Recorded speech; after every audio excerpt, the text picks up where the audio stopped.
Muy buenas tardes, mi nombre es Julieta Mendoza y les doy la bienvenida a nuestro seminario virtual, El papel de la familia en la prevención de adicciones como parte de la estrategia en el aula, prevención de adicciones, si te drogas, te dañas, hagamos equipo. La Secretaría de Educación Pública a través de la Dirección General Aprende MX realiza este esfuerzo de colaboración con la participación de especialistas de la Comisión Nacional de Salud Mental y Adicciones, CONASAMA. Transmitimos de forma simultánea en los canales de YouTube y Facebook de la Secretaría de Educación Pública, Aprende MX y CONASAMA. Para empezar a reflexionar sobre el tema, les invito a responder la siguiente pregunta que aparecerá en su pantalla. Más adelante la vamos a revisar, pero la pregunta es: ¿hablar sobre adicciones en el entorno familiar promueve el consumo de drogas? ¿Sí o no? ¿Ustedes qué piensan? Bueno, pues desde este momento esperamos sus respuestas. Y antes de iniciar el tema, quiero preguntarles si ya forman parte del grupo de docentes Aprende MX. En este grupo podrán dialogar y revisar material que puede ser útil para su práctica docente y pueden unirse a través del enlace que tienen en pantalla y en el chat de comentarios de la transmisión. Bueno, y también quiero compartirles, ya tenemos canal de WhatsApp de Estrategia en el Aula. Al respecto, bueno, pues tenemos esta información que ustedes están viendo en pantalla. Allí está, ya tenemos un canal de WhatsApp, una vía más para estar en comunicación. Allí está, bueno, y si están interesados en conocer importantes recomendaciones para implementar en la estrategia en el aula, les invitamos a unirse a este canal. El enlace está en el chat de comentarios de esta transmisión. Y también pueden visitar la página estrategiaenelaula.sep.gov.mx, donde podrán consultar materiales hechos por profesionales del sector salud y, si lo necesitan, asistencia en línea para docentes. Esta información la pueden consultar en la página que aparece en pantalla. Allí está, estrategiaenelaula.sep.gov.mx o bien en el chat de esta transmisión. Retomando el tema del seminario. Desde una temprana edad, los niños, las niñas aprenden valores, comportamientos y límites dentro del núcleo familiar que influyen en sus decisiones futuras. La comunicación abierta y honesta entre padres e hijos sobre los riesgos y consecuencias del consumo de drogas puede ayudar a construir una base sólida para la prevención de adicciones.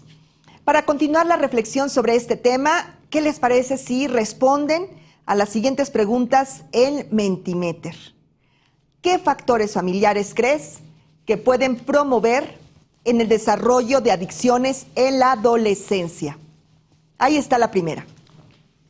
¿Cómo se puede prevenir una adicción dentro de la familia? La siguiente pregunta, allí están. Y ustedes pueden ingresar a través del código QR que está apareciendo en pantalla o en el enlace que aparece en el chat de comentarios de la transmisión. Bueno, queremos sus respuestas y las vamos a comentar con nuestro especialista. Para hablarnos más sobre esta temática que tiene como objetivo promover el desarrollo de estrategias de resiliencia en las familias para la prevención de adicciones, tengo el gusto de presentar a la maestra María Guadalupe Arrieta Reina, adscrita a la Comisión Nacional de Salud Mental y Adicciones en la atención a infancia y adolescencia. Maestra, qué gusto tenerla. No me cuenta. Pues muchísimas gracias y nuevamente por aquí, con mucho gusto de comentar este tema fundamental para nuestros jóvenes. Sin duda, fundamental. Pero bueno, le damos una calurosa bienvenida a el nombre de la Dirección General Aprende MX y agradecemos que nos comparta su experiencia sobre el tema, maestra. Pero antes de comenzar, ¿qué les parece si me acompañan a ver la trayectoria de nuestra invitada?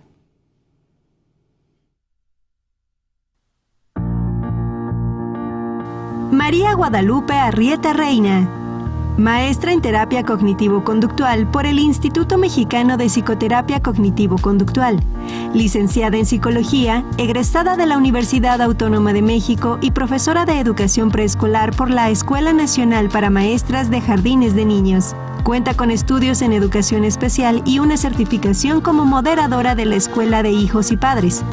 Se desempeñó como jefa del Servicio de Psicodiagnóstico y Tratamiento durante 9 años.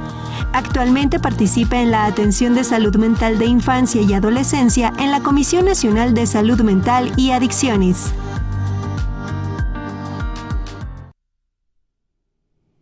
Maestra Arrieta, sin más preámbulo, le damos la palabra. Adelante. Bueno, pues muchísimas gracias. El día de hoy, en este tema que es fundamental para nuestros niños y niñas y adolescentes, pues vamos a empezar hablando acerca de que los maestros tienen que trabajar con padres de familia en una escuela de hijos y padres. Tienen que dar una orientación porque en muchos de los casos los padres tienen dificultades para entender qué tienen que hacer con sus hijos y sobre todo en estos temas que son muy difíciles de abordar.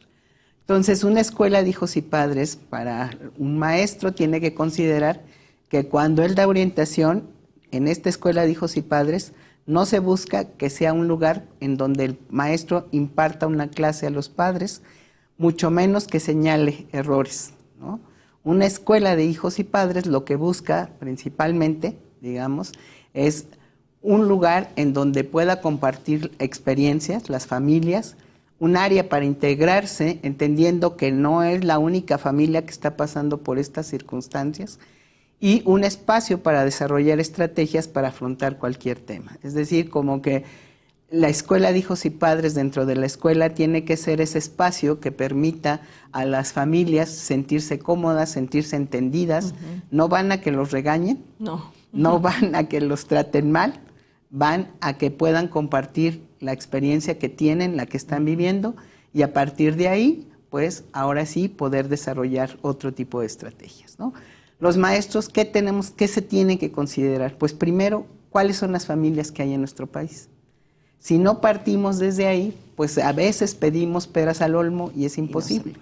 O sea, ¿qué es necesario? Pues saber que afortunadamente en esta última nota de Coneval nos dice que el porcentaje de población en situación de pobreza bajó a 36.3%.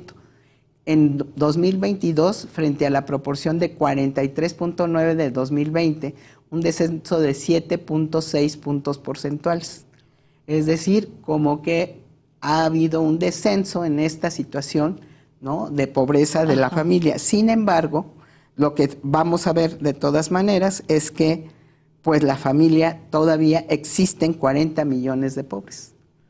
Y que las condiciones en las que están teniendo nuestras familias pues no son las mejores.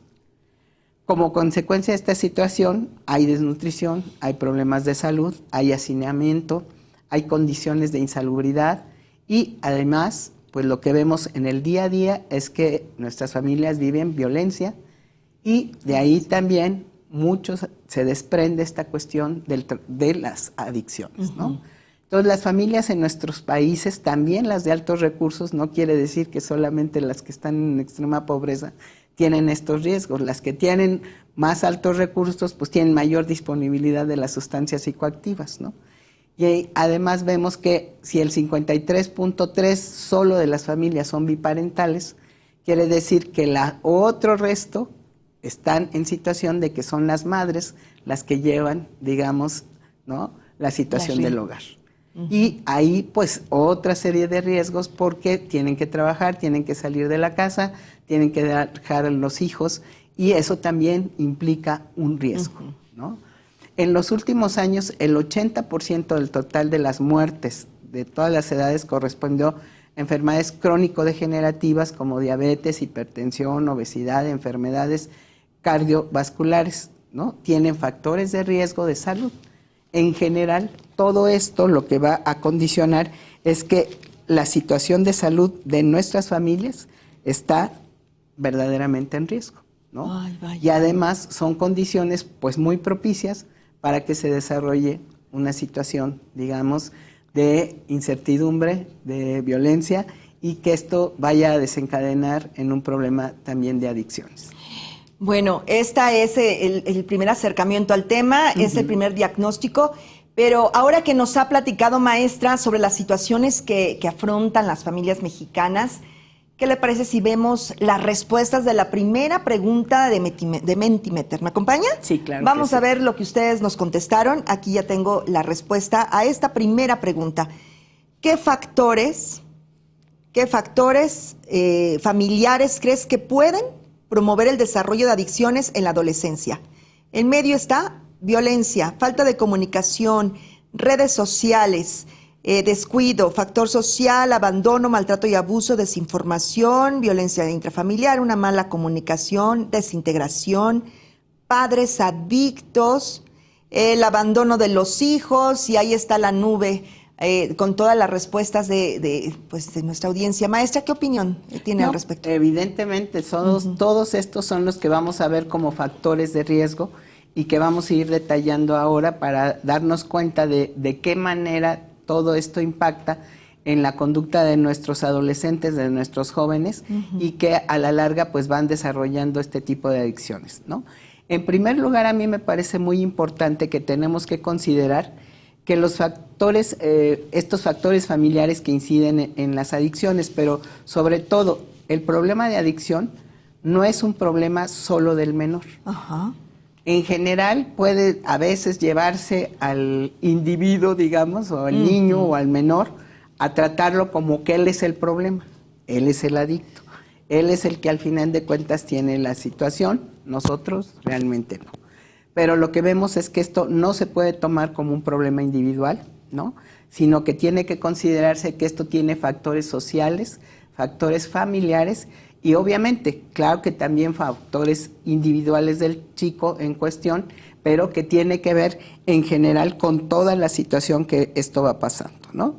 Entonces, los factores familiares de riesgo, ¿no?, que tienen nuestras familias, ¿no?, es que hay una inmensa mayoría de familias que ya tienen conductas adictivas y que estas conductas adictivas ya están normalizadas, ¿no? O sea, vamos a la fiesta y pues es muy común que el tío salga alcoholizado, que hay escenas, que se peleen, que esto genere problemas graves, que tengan como una serie de dificultades en las relaciones que se van dando, pero además esto no se toma como algo malo o como algo, y además, digamos, es una situación tan común en nuestra idiosincrasia que, por ejemplo, hay muchos pueblos cuando hay un velorio, ¿no?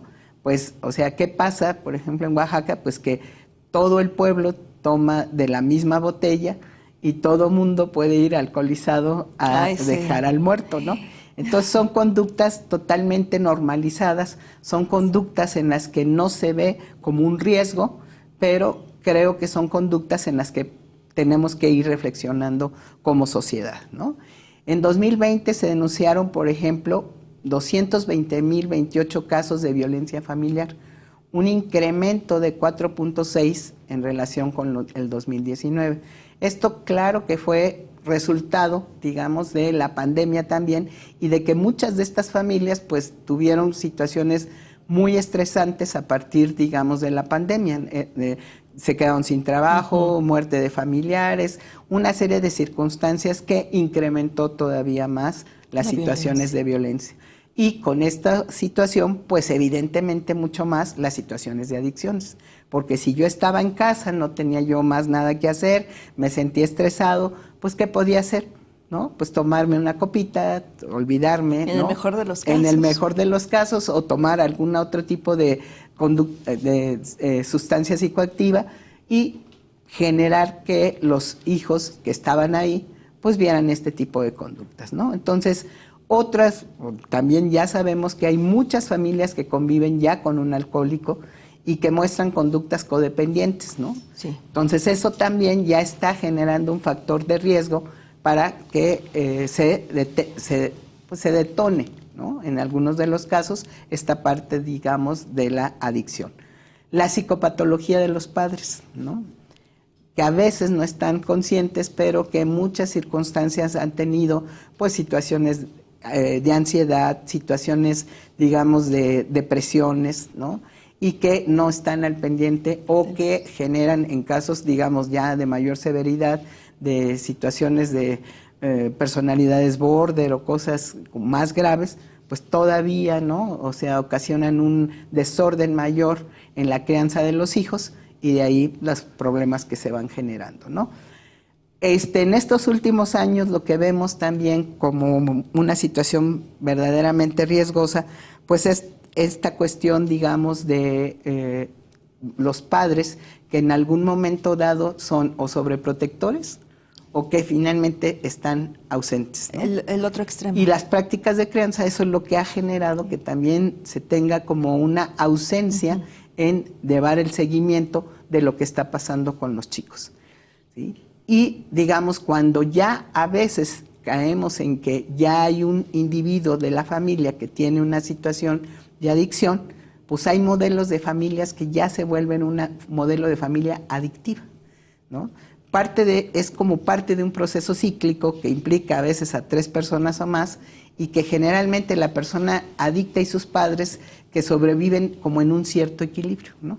A veces, digamos, como que por eso ya no se considera un riesgo, sino que ese individuo está siendo parte de un extraño equilibrio que está generando, ¿no? El que, por ejemplo, yo puedo decir que el alcohólico, él es el problema y la familia estamos muy bien.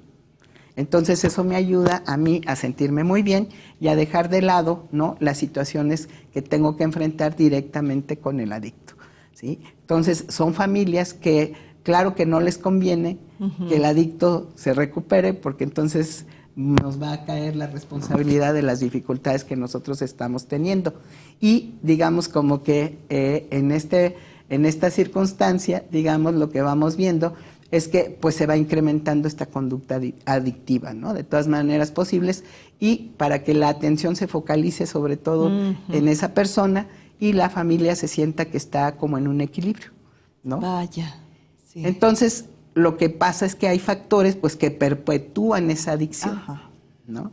Entonces, el comportamiento de la persona adicta cumple pues una función de mantenimiento, de sostenimiento de ese equilibrio en el sistema familiar, ¿no? Que es preferible para el menor a veces que discutan sobre mí para que no lo hagan entre ellos. Yo prefiero echarme la culpa para que mis papás, al final de cuentas, no tengan ese tipo de problemas, ¿no? En realidad, digamos, es preferible que los papás, digamos, como que me puedan echar a mí la culpa y sobre eso ahora sí que nos manejemos. Vaya.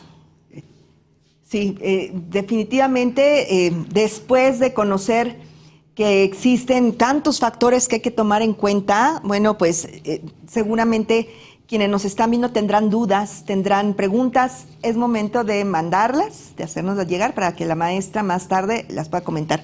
Continuamos con su presentación, maestra. Ok, entonces, debido a este falso equilibrio se van desarrollando dinámicas estresantes, ¿no? Por causa de las conductas irracionales e impredecibles de la persona adicta. Sí, claro. ¿No? Y la familia se va adaptando a estas situaciones, el sistema se va enfermando y el ambiente familiar a su vez genera cambios emocionales en todos sus integrantes.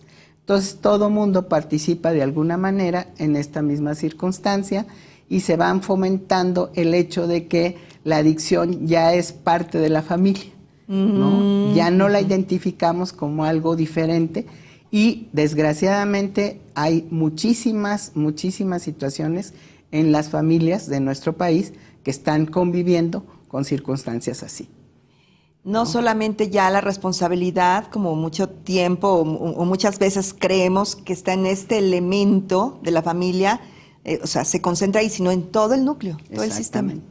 Muy bien, vamos a esperar, vamos a hacer una pausita en esto para revisar la segunda pregunta de Mentimeter. ¿Le parece bien, perfecto, maestra? Sí. Y retomamos, la presentación de nuestra invitada. Acompáñenme a ver qué contestaron ustedes en Mentimeter respecto de esta segunda pregunta. ¿Cómo se puede prevenir una adicción dentro de la familia? Comunicación, dice por ahí. Hablando con los niños sobre las conductas dañinas, respondiendo sus dudas y no regañándolos por tener curiosidad de saber. Con comunicación asertiva y dejando de ser aprensivos ante las situaciones. Abordando el tema, otra de las respuestas. Hablando del tema con los niñas, adolescentes, buscar las palabras correctas para orientarlos sobre el uso de estas sustancias.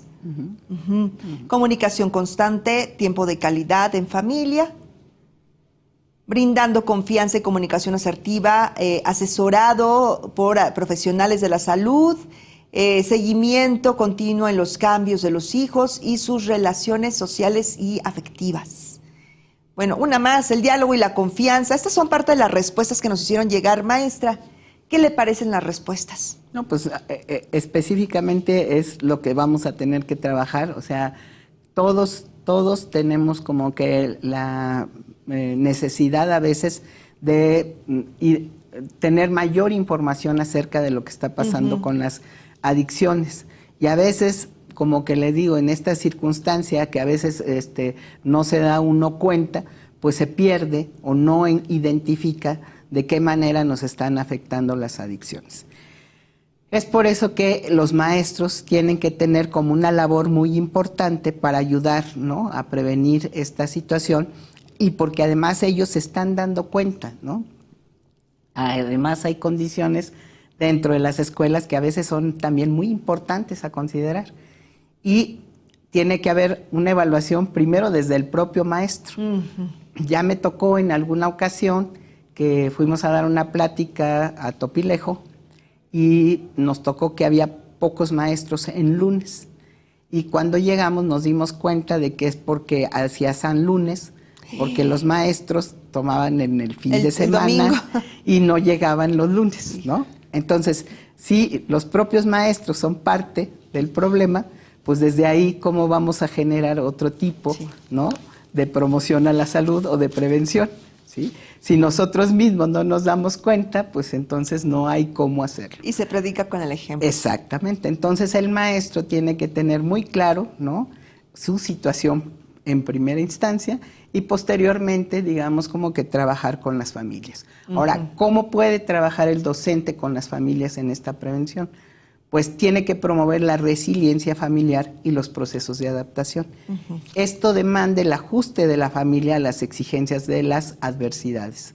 Y a veces hablar de resiliencia, ¿sí?, es difícil porque todos estamos enfrentándonos a situaciones complejas cada vez, pero la idea es pues tener muy claro que esta resiliencia se puede desarrollar y que todas las familias tienen la capacidad de poder enfrentar situaciones aunque sean muy estresantes.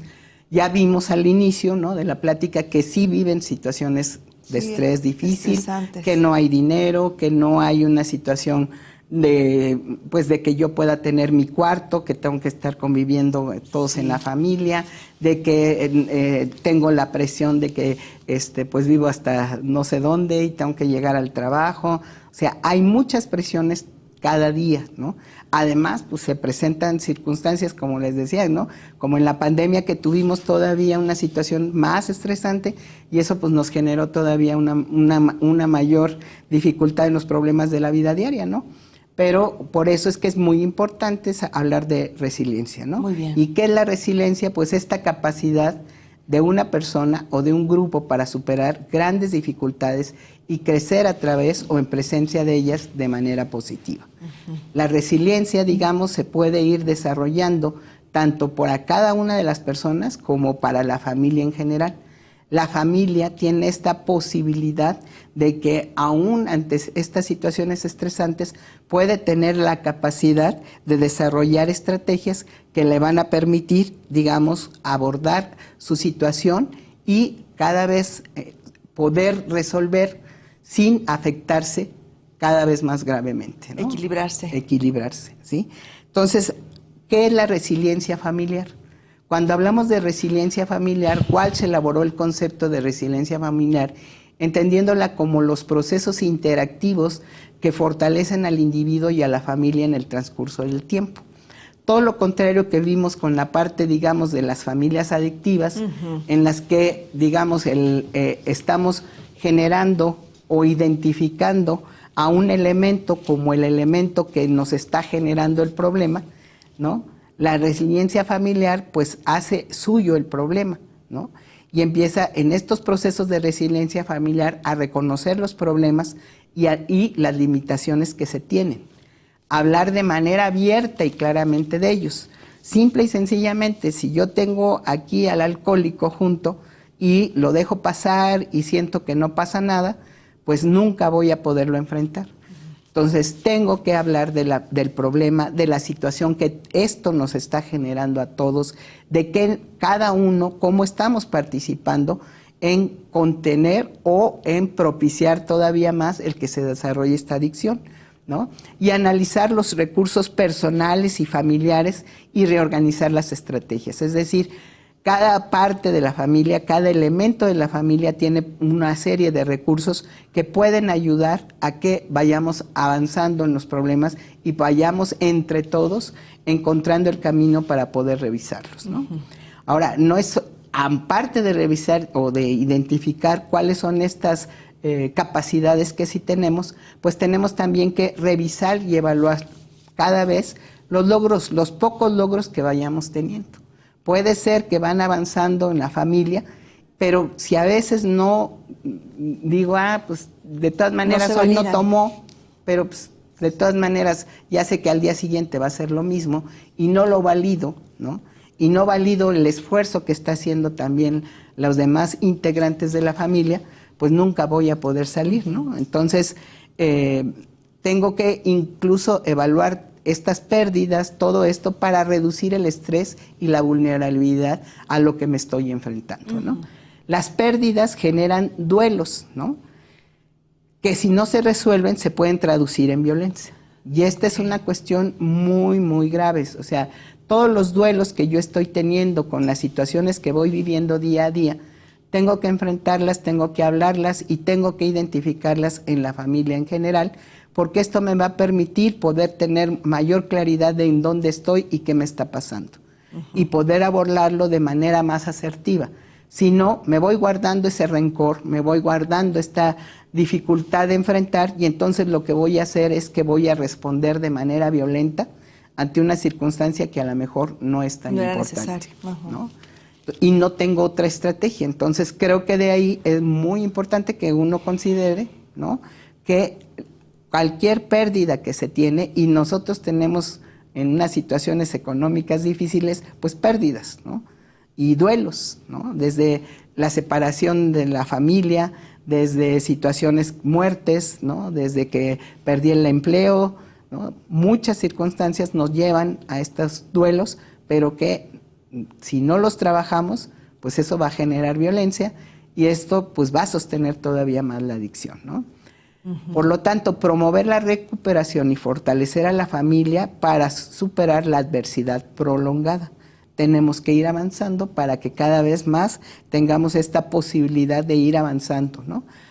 Y por eso tenemos que revisar cómo se va estructurando esta resiliencia, cómo es de manera que los elementos, la familia, pero además cada uno de los elementos de la familia puede empezar a estructurar esta resiliencia, esta capacidad de enfrentar lo que está sucediendo, ¿no?, en su día a día, y de qué manera pueden empezar, o sea, por dónde empiezo, ¿no? A veces es como que sí quiero salir adelante, pero no sé ni por dónde, no sé ni de qué manera, ¿no? Y lo que le sirve a otros no necesariamente me va a servir a mí. Exactamente. Entonces, ¿cómo construye esta resiliencia, no? Pues hay situaciones en que si yo empiezo por tener en cuenta los cimientos que son básicamente las necesidades básicas, ¿no?, estas necesidades básicas de atender si duermo bien, si como bien, si estoy a mis horas, ¿no?, y si la familia en general, el cariño de la familia. Exactamente, si la familia en general, ¿no?, tenemos estos cuidados, nos prodigamos estos cuidados, pues ya desde ahí vamos a tener una situación pues más de mayor tranquilidad, ¿no? No es solamente, o sea, es cada uno tiene que tener esta capacidad de cuidarse a sí mismo, pero además la familia tiene que tener esa capacidad o desarrollar esa capacidad de veras de atenderse, de cuidarse. Los padres tienen que cuidar a los hijos, pero en relación a las necesidades de los chicos, no de los deseos, porque un chico puede desear un iPhone nuevo y eso no significa una necesidad. Y si no se lo otorgas, no es que seas malo. Exactamente, ¿no? Lo que tengo que atender es básicamente cuáles son esas verdaderas necesidades, ¿no? Y el niño tiene que aprender a tener una comida equilibrada, tiene que tener un ejercicio, tiene que cuidarse. En general, ¿no?, tiene que aprender a cuidarse y atenderse.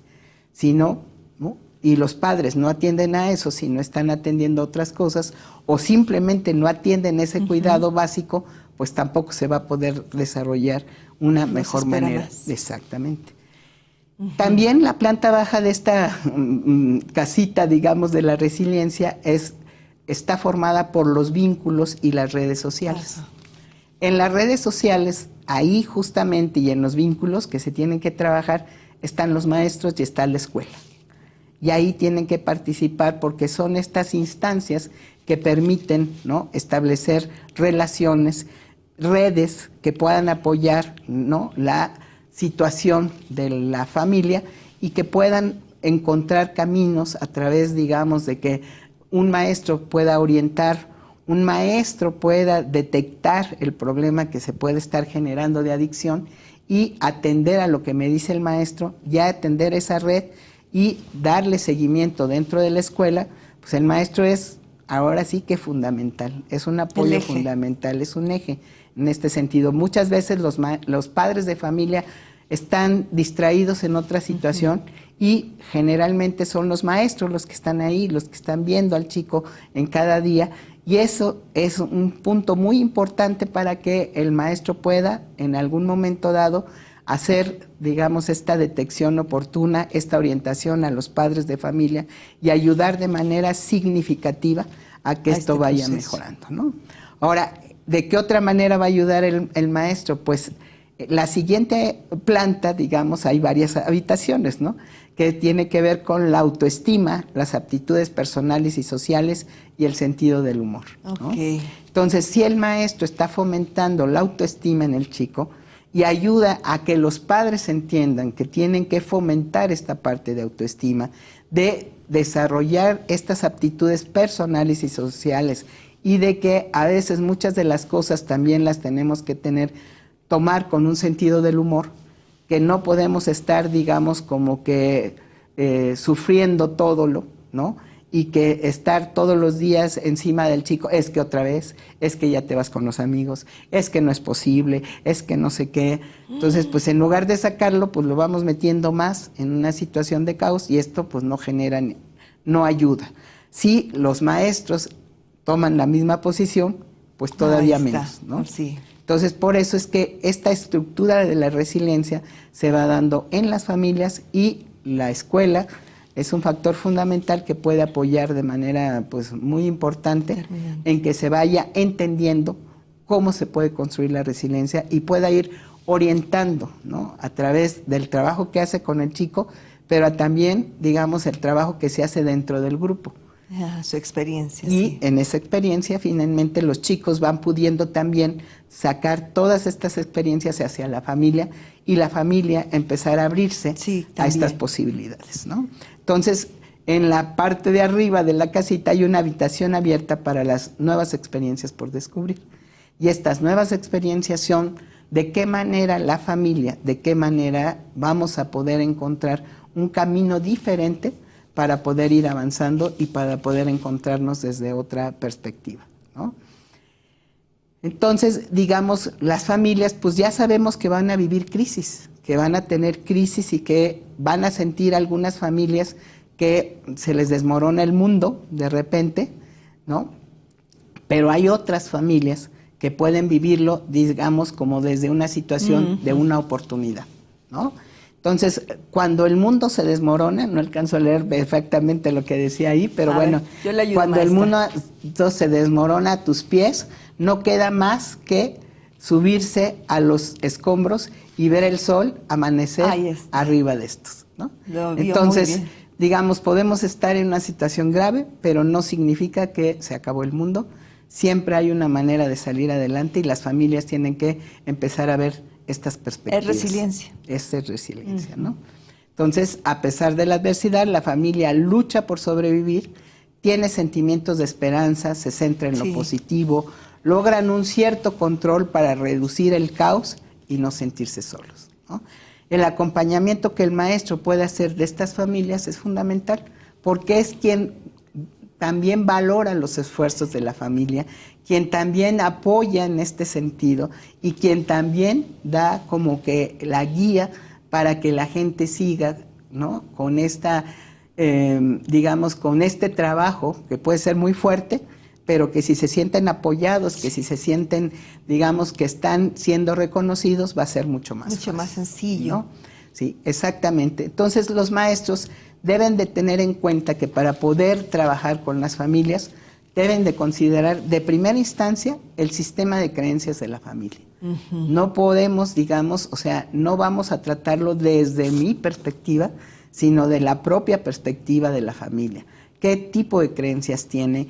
Hay gente que puede ser muy religiosa, puede ser gente que es muy atea, y nosotros no nos vamos a meter en este sistema de creencias para poder apoyarlos ni poder juzgarlos, ¿no? Desde nuestra perspectiva, el maestro no puede hacer eso, no puede juzgar que, no, pues es que nunca van a misa, por eso es que no avanzan, ¿no? No, es que lo que pasa es que como en eso de que le van al PRI, pues no puede ser, ¿no? Entonces, digamos, como que todas esas cosas finalmente puede ser que, o sea, todo este tipo de circunstancias, pues van a generar, ¿no? Que la familia se cierre y ya no se abra a la posibilidad de que sea guiada, ¿no? Pero todo eso puede suceder. Exactamente. Entonces, los profesores tienen que tener en cuenta cuál es el sistema de creencias de la familia, cuál es este sistema de organización y cómo se está dando esta comunicación y esta resolución de problemas para poder trabajar y apoyar esta resiliencia familiar, ¿no? Muy bien. Yo como maestro les digo, no me puedo poner en una circunstancia de que yo soy el todopoderoso o que yo lo sé todo, sino que me tengo que poner del lado de la familia, acompañarla en el proceso. Como acompañante. Exactamente. No soy el especialista tampoco, entonces, pero sí soy un ente muy importante de la sociedad y determinante que puedo ayudar a la movilización, ¿no? Entonces, ¿con qué sí cuentan las familias que son resilientes para afrontar la adversidad? ¿Qué es lo que tiene que promover el maestro para que al final de cuentas sí vayan dando este movimiento y vayan avanzando? Pues con una rápida movilización y reorganización familiar. Es decir, en el primer momento que se dan cuenta que hay un posible problema de adicción, no se quedan estáticos o no se pierden, ¿no?, en la tragedia o sufren demasiado y no resuelven situaciones, sino que por el contrario, son familias que rápidamente se empiezan a mover, se reorganizan, ven, ahora yo voy a cuidar a fulanito, ahora yo tengo que ir temprano, ahora yo me voy a quedar más tiempo, ahora yo no voy a ir a tales o tales actividades, pero voy a estar dando un seguimiento más cercano, en fin, ¿no? Se reorganizan rápidamente, ¿no? Cuentan con esa familia extensa y de comunidad, ¿no? Con esas redes sociales que les permiten, ahora sí, no solamente la familia nuclear, sino toda esta otra familia que también está apoyando y que se está dando cuenta de que hay un problema y que participa, ¿no? Ahora sí, que apoyando, ayudando, ¿no? Y los cambios de valores de la familia, es decir, a lo mejor para mí era muy importante la fiesta, ¿no? De cada vez que yo tenía una pachanga, pues era muy importante que vinieran los compadres, que todos tomáramos, que todos nos pusiéramos hasta atrás. Y socialmente aceptable. Y tenemos que hacer un cambio de valores, ¿no? Ahora ya no me importa tanto la fiesta, me importa mucho más, ¿no?, la seguridad de mi familia. Entonces, digamos, como que el profesor tiene que ir dando pautas en este sentido para decirles, a ver, señora, mire, usted, creo que ya nos estamos dando cuenta que este chico está en riesgo y está en la posibilidad de que desarrolle una adicción. Si usted sigue con este tipo de prácticas, pues va a ser más difícil para él. O sea, busque usted una alternativa. Y no, les digo, no vamos a juzgarlos, no vamos a recriminarlos, ni estamos castigando a los padres, sino simple y sencillamente estamos poniendo ante ellos otras estrategias que puedan apoyarlos y que puedan tener más claro que muchas de sus conductas están dando ahora sí que un paso atrás o un elemento mayor para que el chico desarrolle alguna adicción, ¿no? Entonces, promover en una escuela de hijos y padres la resiliencia familiar es lo que debe hacer el docente, ¿no? Mostrar con el ejemplo la opinión sobre las adicciones, es decir, yo puedo decir, es muy malo, ¿no?, fumar. Pero si yo lo hago. Es muy malo, y si el maestro está mostrando una adicción, como les decía yo, no llegó el lunes porque se pasó el fin de semana tomando, O sea, ¿cómo puedo hablar sobre las adicciones, ¿no? Entonces yo realmente tengo que tener una opinión, pero tengo que ser como maestro congruente y consistente con lo que estoy diciendo, ¿no? No me puedo pasar, digamos, a decir otra cosa que no tenga que ver con lo que realmente estoy promoviendo. Muy bien. ¿Ok? Bueno, entonces digamos como que este papel, ¿no?, del docente, pues debe promover con los padres la necesidad de que ellos hablen de adicciones con sus hijos, que no es promover ni dar ideas, sino por el contrario, prevenir. Ya estamos respondiendo a la pregunta que se estaba haciendo de alguna manera al principio, en que nosotros cuando hablamos abiertamente de las circunstancias, los chicos saben lo que van a enfrentar, tienen más claro, ¿no? Pero además también pues los padres tienen que ser coherentes con lo que están comentando. Comentar con los padres que si tienen un problema de adicción en la familia, deben estar conscientes de que es muy alta la probabilidad de que los hijos desarrollen también una adicción. Entonces de ahí que son familias que tienen que estar mucho más al pendiente, ¿sí? Y el maestro tiene que decir y tiene que ayudar en este sentido, ¿no? Es decir, a ver, pues tienen que ponerse más las pilas porque ya sabemos que ahí toda la familia pues tomaba, ¿no? O toda la familia, entonces, o sea, tienen que estar mucho más al cuidado de esta situación, ¿no? Entonces, digamos, el rol del docente tiene que ver que en estos valores, ¿no?, tienen que trabajarse dentro de la familia esta parte de la autoestima, del autocuidado, de la autorregulación, de la empatía y de la habilidad para negarse, ¿no? La importancia de decir no, maestra. Exactamente, ¿sí? Entonces, este rol del docente, digamos, es como que qué valores tiene que integrar la familia, sobre todo esta familia que ya está en riesgo. Vaya, ¿no? Todo lo que se diga en la familia va a repercutir en otros entornos. Exactamente, entonces, ¿qué valores tienen que recuperar? Pues todo esto que acabamos de decir, ¿no? Entonces, ¿qué deben hacer los padres para evitar las adicciones? Pues supervisar las actividades de los hijos, ¿no? Sobre todo en la adolescencia, digamos como que se pensaba antes, ¿no? Digamos, ya el niño ya está en la secundaria, pues ya que se vaya solo, ya que yo ya no tengo que estar al pendiente de él ya puede hacer sus cosas. Sin embargo, si no sabemos dónde se encuentra, quiénes son sus amigos, ya lo estamos poniendo en una situación de riesgo. De riesgo. Ya estamos ahora sí que dándole la oportunidad de que pueda tener un acercamiento a este tipo de situaciones y que si nosotros no las hablamos antes, pues va a ser imposible. Sea una fácil presa de que lo que puede suceder, ¿no? Entonces hay que asegurarse de tratar cualquier problema también de salud mental. Lo que vamos viendo es que a veces las adicciones no necesariamente, o sea, siempre se ha asociado a que un chico que está deprimido generalmente pues va a tomar o va a fumar marihuana o va a meterse en algún tipo de sustancia psicoactiva y no es necesariamente solo eso. Muchos niños que tienen un trastorno por déficit de atención, que son impulsivos, la impulsividad no les permite tener ahora sí que una autorregulación. Y esto lo que hace es que pueden caer fácilmente en una situación de adicción, simple y sencillamente porque primero lo hacen y ya hasta después lo piensan. Tendría que ser al revés, pero eso ocurre en la adolescencia. Exactamente. Entonces, por eso cualquier problema de salud mental, tanto que puede ser un chico que sea, como en estos casos, impulsivo, ¿no? O si es un chico impulsivo, que además es adolescente y que además está deprimido. Uy, cóctel perfecto. Es un cóctel perfecto para que se desarrolle un riesgo grave. Entonces, de ahí que nosotros como padres tenemos que dar este seguimiento. Y los maestros tienen que, ahora sí que, poder informar a los padres de, ¿sabe qué? Está pasando esta situación con su hijo. En la salud mental tiene usted que ir y los maestros generalmente pues tienen esta posibilidad de irlos apoyando también. También. Ajá, exactamente. Entonces, hay que apoyar una fuerte conexión con la escuela y con las actividades para ir dándonos cuenta de qué está pasando, ¿no? En conjunto, ¿no? Fomentar los deportes, pasatiempos e intereses. Entonces, aquí la escuela, pues también es un factor fundamental, ¿no?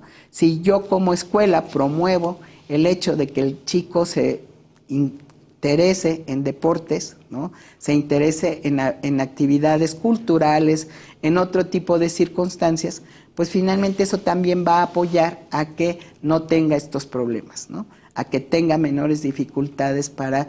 Pero en otros temas. Exactamente, está en otros temas, ¿no?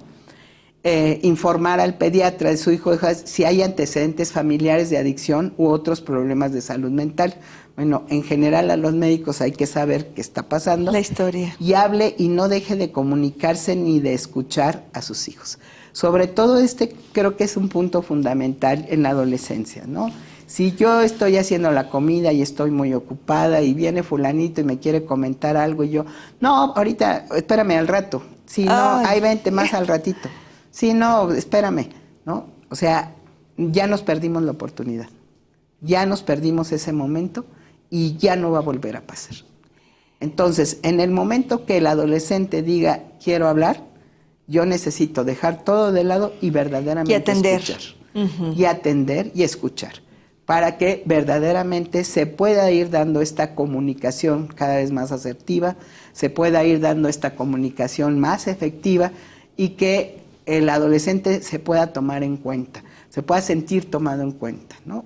En general, es una etapa en la que no quieren que los padres se estén encima de ellos, pero también es una etapa en la que no quieren que los padres desaparezcan.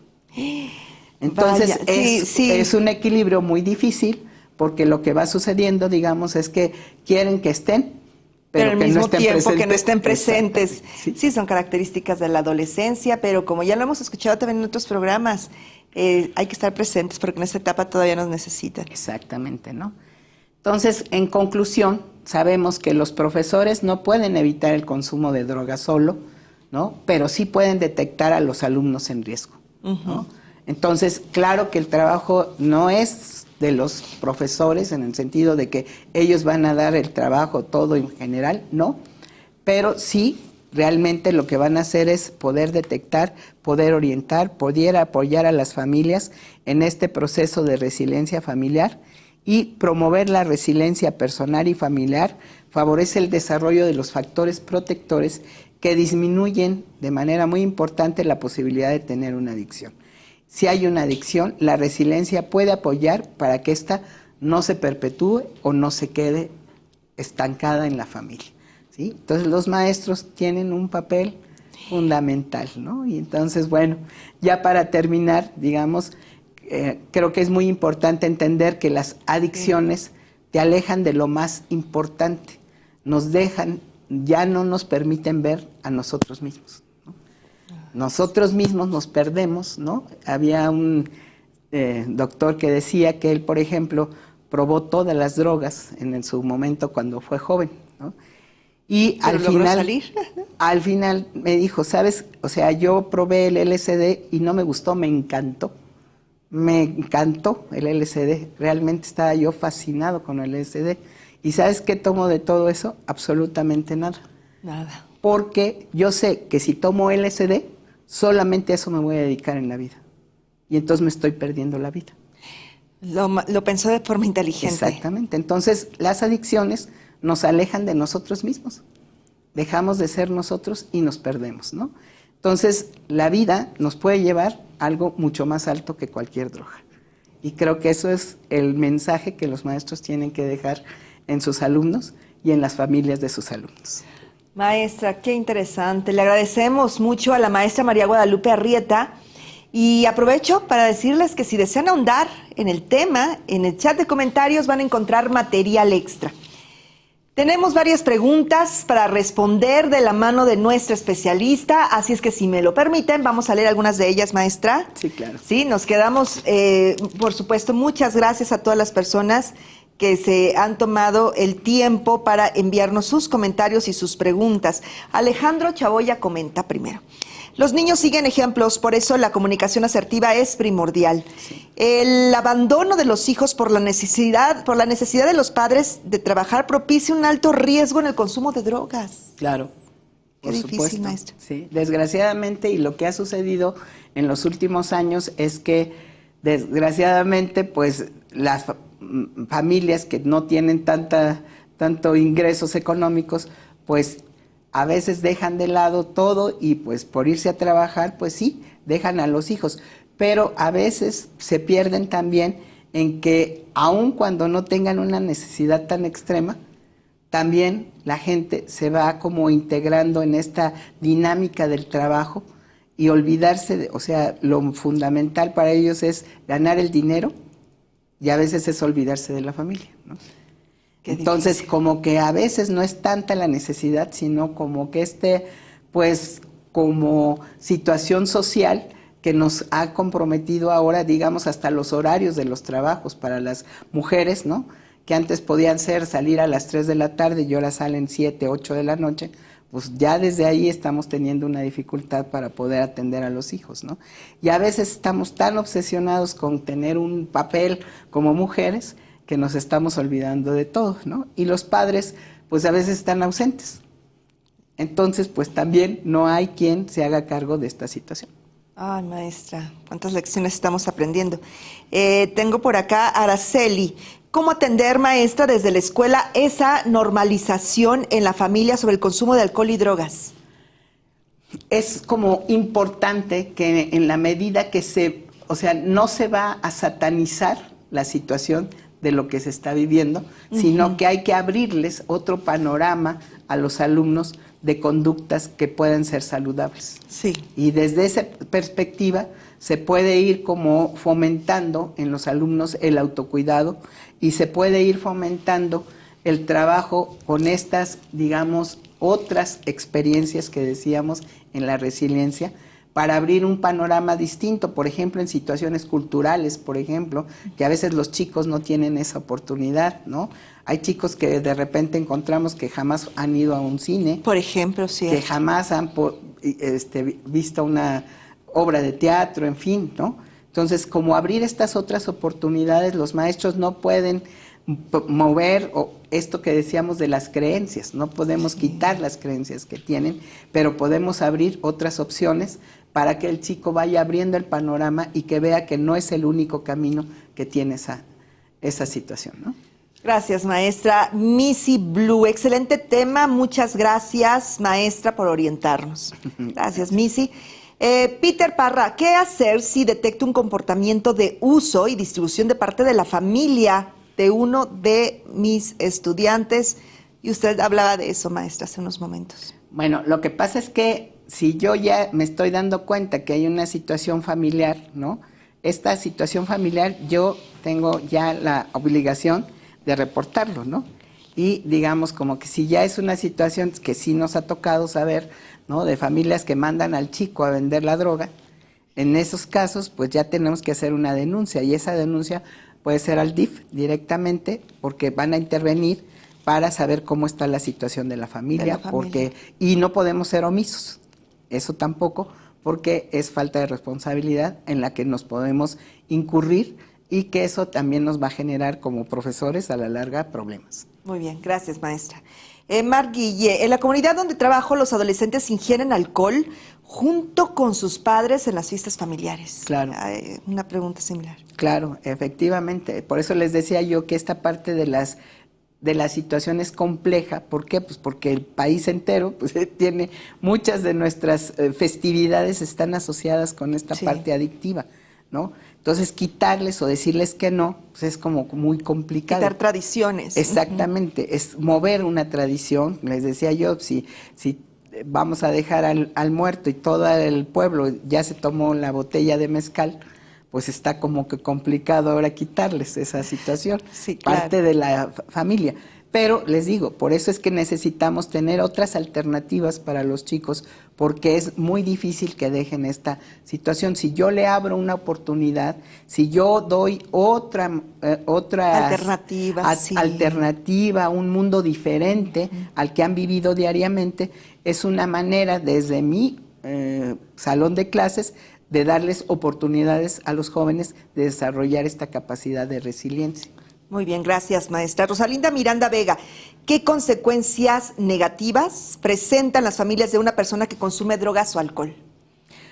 Las consecuencias es que generalmente se va a perpetuar una situación así y que desgraciadamente, como sabemos, el alcoholismo ¿no? Es una enfermedad, ahora sí, es una enfermedad mortal, Sí. ¿no?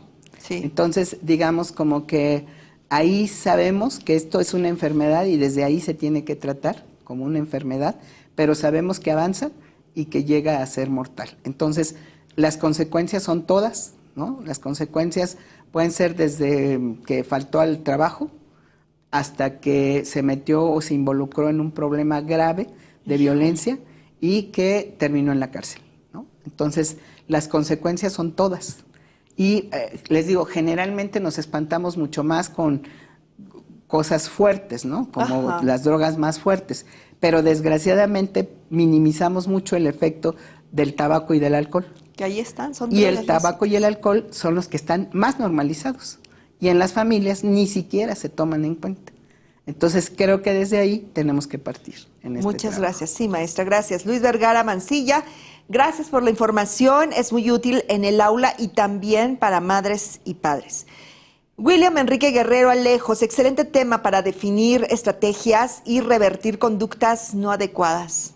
¿No? Efectivamente, ¿no? Es como que hay una inercia en muchas de las familias allá manejarse desde cierta forma de actuar, ¿no? Ya, ahora sí que generalmente como que ya nos establecemos en que pues sí, todos los domingos viene la familia, todos los domingos tomamos, pero bueno, pues ahora vinieron desde el sábado, pues ya desde el sábado tomamos. Ya empezamos. Ya empezamos desde antes, entonces todo esto creo que al final de cuentas son lo que va haciendo complejo, pues un cambio. Pero los maestros pues tienen una enorme oportunidad de abrir este campo y de construir resiliencia en sus alumnos y obviamente esto que dé pie a la construcción de la resiliencia en las familias. Muchísimas gracias, maestra. Jenny Nanis Bauart, buenas tardes. Hoy sí pude estar en vivo, soy madre de familia. Entender que somos el equipo, muy asertivo comentario, y agradezco a los profesores por su apoyo. De eso se trata. Muchas gracias por este comentario, Yeli, y se lo paso a usted, maestra. Muchas gracias. Tenemos también el comentario de Brenda Pimpi Flores. ¿Qué tan importante es toda esta información? No soy docente, pero son muy claras para nosotros. Felicidades. Ay, gracias. A nuestra ponente el día de hoy. Brice Bluerri, excelente análisis. Todos somos equipo y los alumnos necesitan de todos para evitar adicciones. Muchas gracias. Y de eso se trata, ser equipo, maestra. Exactamente, ¿no? Entonces, les decía, por eso es que la adicción no es de un chico en particular, ¿no? Es desde la sociedad, la familia, la escuela, obviamente, y el individuo, ¿no? Definitivamente, muchas gracias, maestra Guadalupe, por responder cada una de las preguntas de nuestro público. Antes de continuar, les hacemos una invitación a participar en el curso Estrategia en el Aula, Prevención de Adicciones, que se imparte en la plataforma México X. Ahí encontrarán información sobre cada una de las sustancias, así como actividades de reflexión para implementar con sus estudiantes. El enlace del curso está en los comentarios de esta transmisión y en el código QR también que aparece en pantalla. Ustedes pueden hacer clic y, por supuesto, enlazarse. Sobre la prevención del consumo de las metanfetaminas, tenemos esta información importante para todas y todos. Si te sientes mal y alguien te ofrece una tacha para animarte, no aceptes. Puede ser el inicio de una adicción muy peligrosa. Tachas, pastas, anfetas, cristal, sean pastillas coloridas o pequeños cristales, todas son metanfetaminas. Muchas veces son elaboradas en laboratorios clandestinos usando químicos como ácido muriático o veneno para ratas. Son tan adictivas que los traficantes suelen regalarlas para engancharte, porque terminas pagando mucho más. Si consumes metanfetaminas, pierdes el apetito, se eleva tu temperatura corporal y se acelera tu corazón y presión arterial. Dañan tu cerebro y matan tus neuronas. Pierdes la memoria y la capacidad de tomar decisiones. Se te altera el sueño y sufres alucinaciones, ataques de pánico, ansiedad o depresión. Justo lo que querías evitar. Además, sufres desnutrición y envejece tu piel. Al final aumenta el riesgo de que sufras una embolia, un derrame cerebral o un infarto. ¿Para qué te arriesgas? Si te drogas, te dañas. La felicidad que necesitas está en ti, con tu familia, tus amigos y la comunidad. Secretaría de Educación Pública. Gobierno de México. Si detectan algún caso de consumo de fentanilo, alcohol, metanfetaminas o cualquier otra sustancia, llamen a la línea de la vida. 800-911-2000. Esta línea está disponible las 24 horas, los 365 días del año. Retomando la pregunta del inicio, ¿la recuerdan? ¿Hablar sobre adicciones en el entorno familiar promueve el consumo de drogas? ¿Sí o no? La respuesta está aquí y tenemos que el sí solamente marca 11% y el no 89%. Maestra, ¿qué opinión tiene al respecto? Bueno, pues es que aquí en general hablar de adicciones es una prevención. Es importante, digamos, considerar que abrir estos temas en la familia, entre más conocimiento tengan los chicos, mayor prevención va a haber. No estamos promoviendo, estamos ahora sí que anticipándonos al riesgo que los chicos ya están viviendo en el día a día en las escuelas, en su comunidad. En la comunidad, en el entorno. Exactamente. Maestra Arrieta, estamos llegando al final, pero antes de irnos, ¿podría compartirnos un breve mensaje, sobre todo a nuestra comunidad educativa, que hoy amablemente nos acompaña? Adelante, maestra. Pues ahora sí que es un papel muy fuerte el que tienen todos los maestros en esta parte del desarrollo de las adicciones y sobre todo en que darles la oportunidad a sus alumnos de encontrar un camino distinto y de poder salir de estas, digamos, situaciones familiares tan complejas y que a veces no ven otro camino, pero ustedes sí pueden ser la diferencia y de ahí la importancia de su trabajo. Muchas felicidades, maestros, mucha responsabilidad, pero qué bueno que están ahí. Muchas gracias. Gracias a la maestra Guadalupe Arrieta por estas palabras y por el tiempo que nos ha dedicado para esta transmisión. Recalcamos que el papel de la familia va más allá de la supervisión. Implica educar, apoyar y guiar a los miembros más jóvenes hacia un estilo de vida libre de drogas. Bueno, muchísimas gracias, maestra. Así despedimos esta transmisión, no sin antes agradecer que asistieran a nuestro encuentro y que participaran en las actividades. Continuando con la estrategia en el aula, prevención de adicciones. Si te drogas, te dañas. Hagamos equipo. Las y los esperamos el próximo miércoles 6 de marzo a las 16:30 horas con el tema Experiencias comunitarias que impactan la salud mental de las personas. Ese es el tema. Agradecemos al personal técnico, académico y de traducción de lengua de señas mexicana por hacer posible esta transmisión. Yo soy Julieta Mendoza y nos vemos muy pronto. Pásenla muy bien.